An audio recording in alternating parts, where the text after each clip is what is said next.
We have some rare good news for you. So 2 nights ago, we learned that the Republicans decided to eliminate an anti-corruption board. Well, now they were forced to flip on that. So reporter Kira Lerner explains here. The House GOP reversed course on Tuesday, deciding in a closed-door meeting to abandon a plan approved less than 24 hours earlier to gut the independent Office of Congressional Ethics. In an emergency conference meeting Tuesday morning, House Majority Leader Kevin McCarthy offered and the party approved a motion to restore the current OCE rules. The reversal came as members of Congress said their offices were flooded with calls from constituents angered by the decision. After the secret vote Monday night, many people urged others on Twitter to call their members of Congress to find out how they voted. Lists of congressional office phone numbers were retweeted thousands of times. So I just learned this morning also that there was a giant spike in Google searches for who is my representative when this news broke, that the Republicans were flat out attempting to gut the independent Office of Congressional Ethics. Now, the background on this is interesting because there was the Jack Abramoff lobbyist scandal. And as a result of that, where the corruption was just so flat out in your face and this lobbyist kind of came clean about the way the system works, they set up this board to try to stop corruption and try to, uphold basic ethical standards. Apparently, there are some things where the American people draw a line and they go, you know what? No, this isn't happening. I mean, to gut the independent Office of Congressional Ethics, it's an anti-corruption board. To do that is like such a slap in the face to reason and logic and common sense. And what they wanted to do is turn over the authority to Congress. So in other words, have people in Congress regulate if other members of Congress are being ethical and corrupt or not. I wonder what they're going to say. They could do anything, and they'd be like, that's my buddy, so you know what? Hey, nothing wrong here. And the Democrats and the Republicans would get together and be corrupt as usual, and they would say, hey, you look out for us, we'll look out for you, you know what I'm saying? This is what happens at the presidential level with violations of campaign finance laws, the few remaining campaign finance laws that we have. There's a board that's supposed to crack down on it, but the board is made up of Democrats and Republicans who are permanently deadlocked.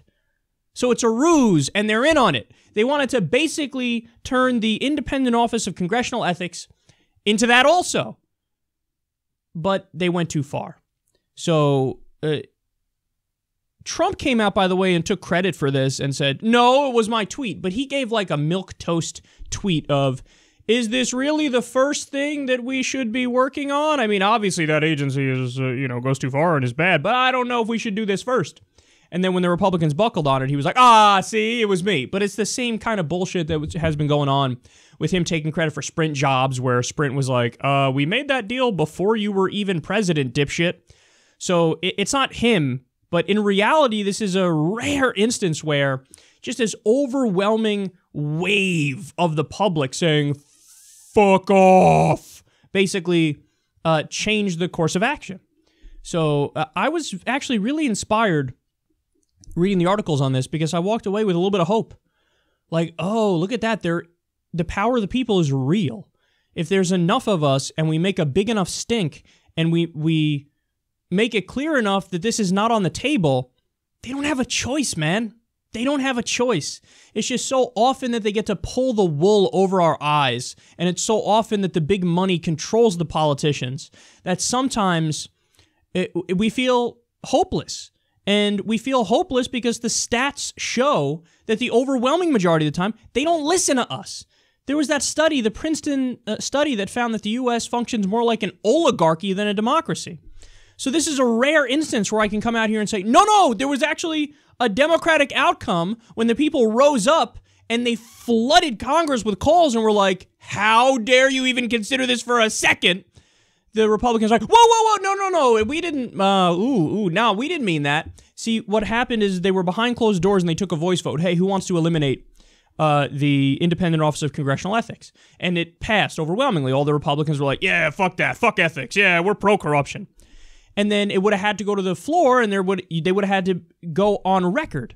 And in the midst of doing the vote behind closed doors, where they were all in favor of it, and taking it to the House floor, when the news got out, that's when the calls came in. And that's when the messages were left. And that's when the public was like, fuck yourself with your grandmother's ass. And they were like, oh, God, I don't think we could do this. This is too far. Now, don't get me wrong. What they'll do is they'll find a way to do the backdoor gut of it anyway. I mean, this is what they do. They're sleazy politicians. And it's like the repeal of Dodd-Frank and Wall Street regulation. They can't just come up with a bill that says, we are repealing Wall Street regulation, because everybody would be pissed off and they'd say there's going to be another crash. So what do? You slip it into an agriculture bill here and there. Like, oh, here, we're repealing just this one provision in this random agriculture bill, and it won't even make headlines, but we're going to repeal it. So they'll probably gut the Independent Office of Congressional Ethics in a sleazy way, but at least up front, the people, when they hear about this, they're like, no.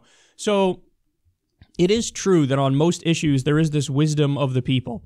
And this is why I repeatedly bring up, when you look at the polling data, issue by issue, the American people overwhelmingly agree with Bernie Sanders. I mean, you name the policy issue. I think the only major issue where they don't agree with Bernie Sanders is the death penalty. Bernie Sanders wants to get rid of it, and the majority of Americans are in favor of the death penalty.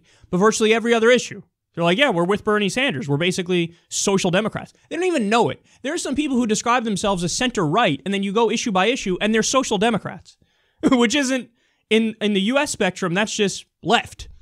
So this gave me a little bit of hope, and maybe we can keep fighting going forward. And you know, this makes me think that whenever there's an issue that's really, really important, maybe we come out here and we do a segment and we tell all you guys, look, all you got to do is make a phone call. That's it.